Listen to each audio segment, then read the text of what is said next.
وقت گزرتا گیا، وقت جو ہوتا ہے نا، وقت یہ خود بخود لوگوں کی بے گناہی ثابت کر دیتا ہے۔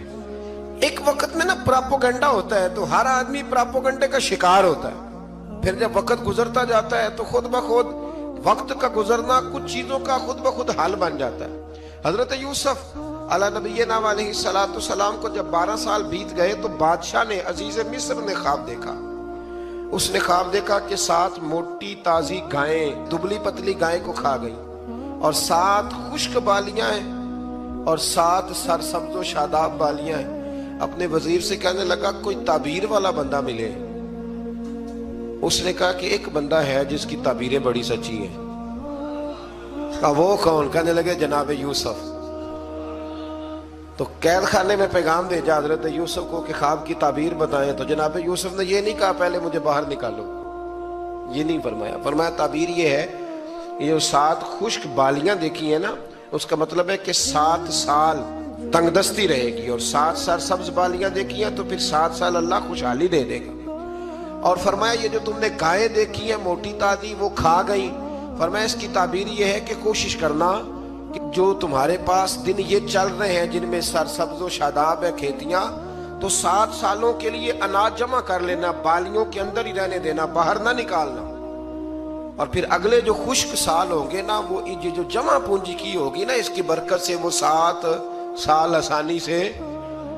اس پر ہمارے مفسرین نے لکھا ہے، اس آیت پر صوفیاء اور بزرگ تو کہتے ہیں نا سارا اللہ کے راستے میں دے دو، یہ بھی بات اچھی ہے، لیکن اگر کوئی اپنے بچوں کے لیے آنے والے وقت کے لیے کچھ چیزیں سنبھال کے رکھے تو یہ بھی سورہ یوسف سے ثابت ہے، یہ بھی سورہ یوسف سے، تو یہ بھی کوئی ایسا فعل نہیں ہے جس پر کوئی شخص تنقید کر سکے۔ حضرت یوسف نے جب تعبیر بتائی تو بادشاہ کہنے لگا کہ انہیں باہر نکالو۔ آپ فرمانے لگے میں نہیں نکلتا بھائی۔ آپ کیوں نہیں نکلتے؟ کہنے لگے پہلے اعلان کر کے لوگوں کو بتا کہ میں بے قصور ہوں۔ وہ جو تو نے پراپوگنڈا کیا نا اپنے منہ سے اعلان کر۔ اس نے جناب زلیخا کو بلایا، ان عورتوں کو بلایا، وہ عورتیں ساری سامنے آئیں، انہوں نے گواہی دی کہ یوسف تو بے گناہ ہے۔ پر سال کتنے لگ گئے؟ اللہ اکبر، 12 سال لگ گئے۔ یقین کریں کچھ لوگوں کو یہ ثابت کرنے میں نا کہ میں ٹھیک ہوں زندگی بیت جاتی ہے، اور میں تمہارا خیر کا ہوں زندگی بیت جاتی ہے۔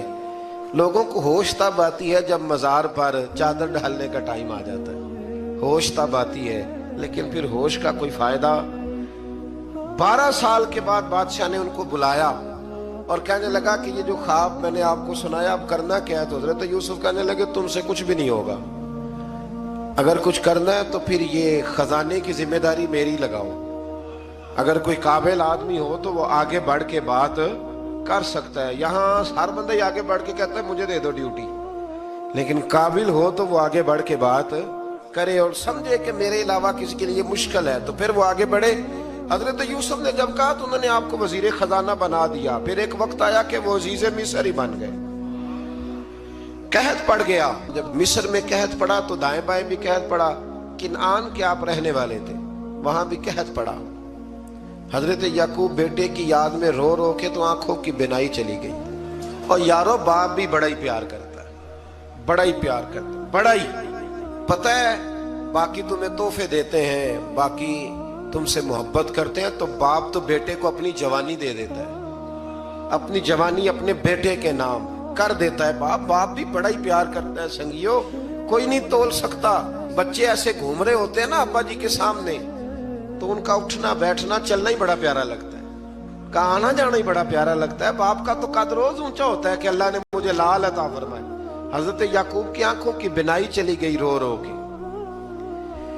بھائی حضرت یوسف کے جب قحط پڑا تو انہیں پتا چلا کہ ایک واحد شہر مصر ہے جہاں گندم سٹاک ہے، کیونکہ حضرت یوسف کو پتا تھا، خواب بادشاہ دیکھ چکا تھا، تو آپ نے مال 7 سالوں کے لیے جمع کر لیا۔